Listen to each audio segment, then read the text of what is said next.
De tema educación, sí, porque en el último tiempo, en los últimos 2 años, de hecho, hubo una reducción en el presupuesto en educación de casi el 50%.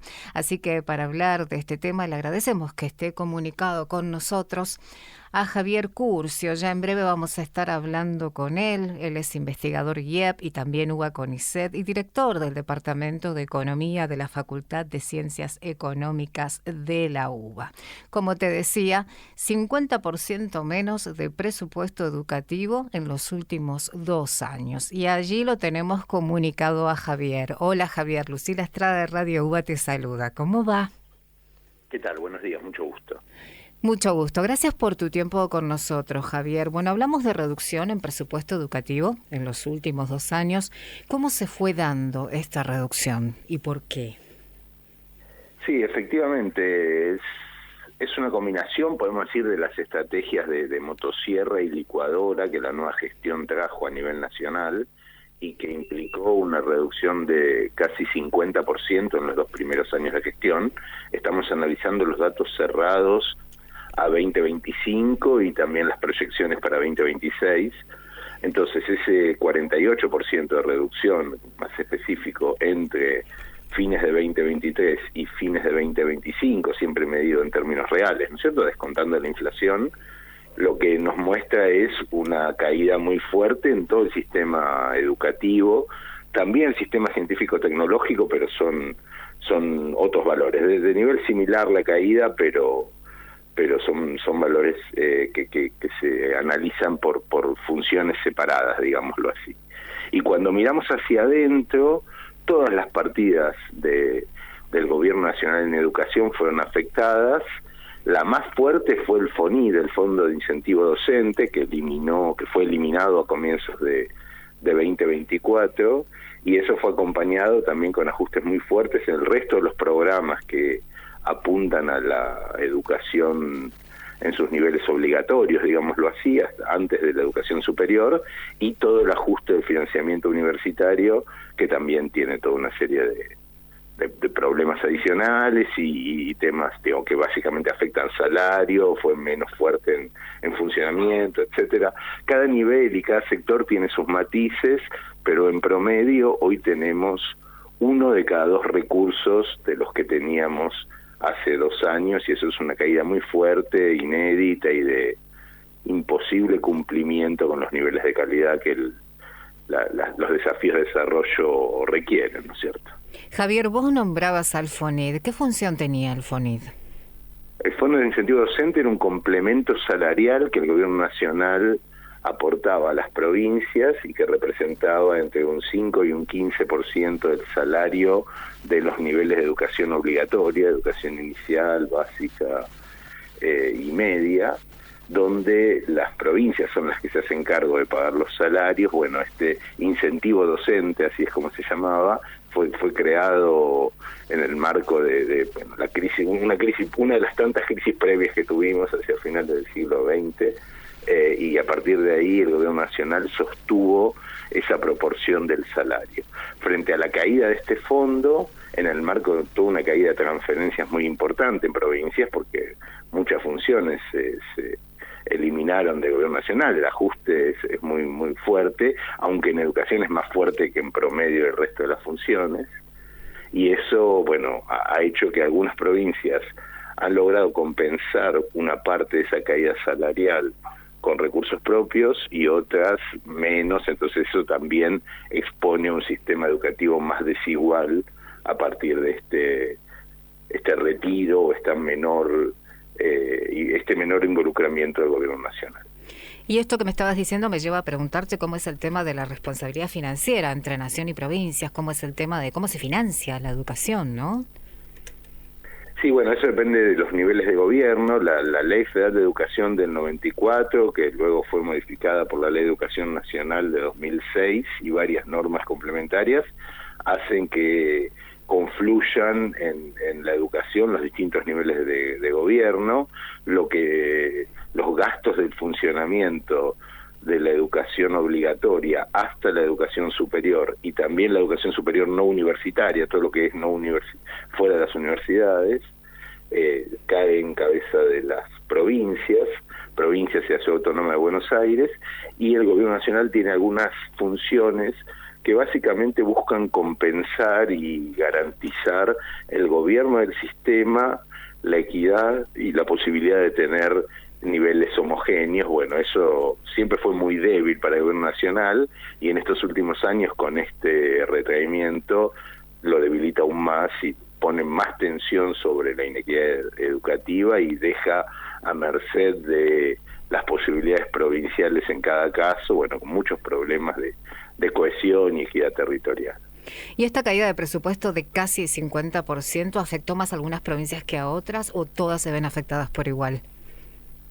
La caída es transversal a todo el sistema. Unas se vieron más afectadas que otras porque sus posibilidades de reacción, podemos decirlo así, sus recursos propios, sus propios financiamientos son diferentes, y eso algunos otros estudios que no están en este que estás mencionando, pero en otros que hemos hecho, mostramos cómo algunas, muy pocas provincias lograron sostener el nivel de financiamiento y otras lo redujeron, en algunos casos con mucha más fuerza, y eso, bueno, de nuevo expone a los chicos en situación de mayor vulnerabilidad, o que les toca vivir, que les tocó nacer en esas provincias, menos posibilidades de acceder a educación de calidad.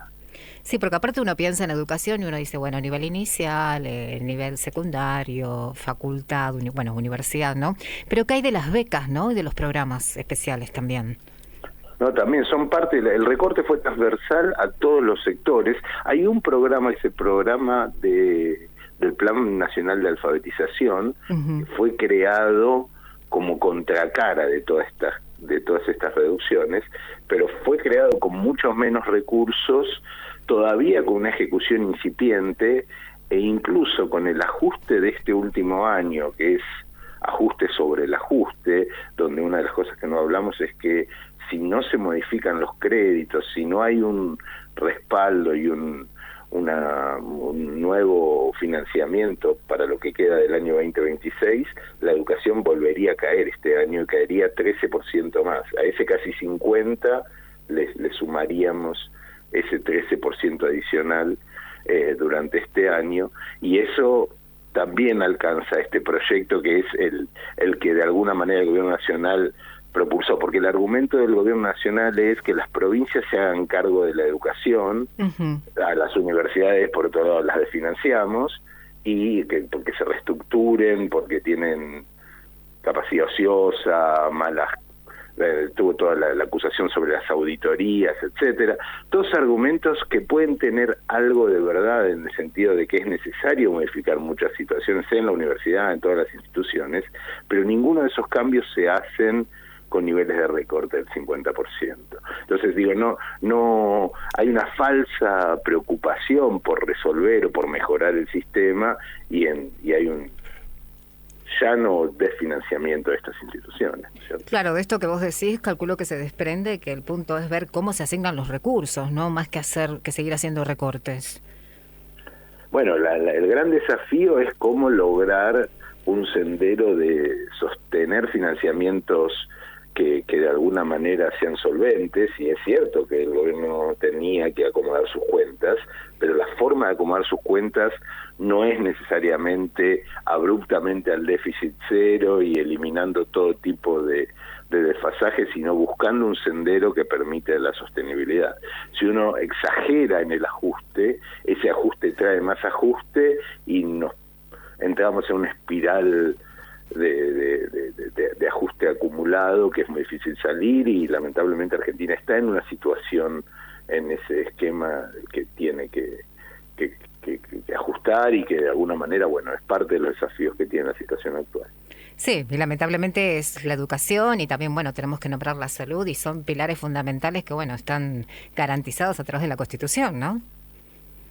Sin duda, si Argentina tiene un nivel de riqueza que no puede permitirse no tener salud pública, no tener niveles de educación. Además, se juega en la educación y en la ciencia las posibilidades de avanzar hacia el desarrollo. No ningún país genera un proceso de crecimiento sostenido sin inversión adecuada en educación y ciencia. Y bueno, es parte de lo que estamos también propiciando detrás de este tipo de análisis. Javier, ¿alguna reflexión al respecto de esta situación? No, creo que es importante. Además hay todo un plano normativo del que no hablamos, que es que la sociedad reconoce esta situación y en el caso de las universidades le obligó a través de una ley ratificada por encima de los vetos y demás a poder restituir estos niveles de financiamiento, y el gobierno nacional hasta el día de hoy no ha revertido esa situación, sigue en una situación de incumplimiento. La semana pasada hubo un nuevo paso de la Corte Suprema dando lugar a la cautelar, que deshaciendo uno de los pasos que el gobierno nacional había planteado para no cumplir la ley. Sí. Esa situación es importante de resolver. Tenemos que conseguir equilibrios sostenibles para las cuentas públicas, pero no puede hacerse eso a costa de cualquier tipo de recorte, sino que hay que conseguir los recortes adecuados para hacerlo. Javier, muchísimas gracias por estos minutos en iSeñal en Radio UBA. Gracias a ustedes, buenos días. Adiós, hasta luego. Recién dialogábamos con Javier Curcio, él es investigador IEP, UBA CONICET y director del Departamento de Economía de la Facultad de Ciencias Económicas de la UBA, a propósito de que el presupuesto educativo se redujo casi un 50% en los últimos 2 años.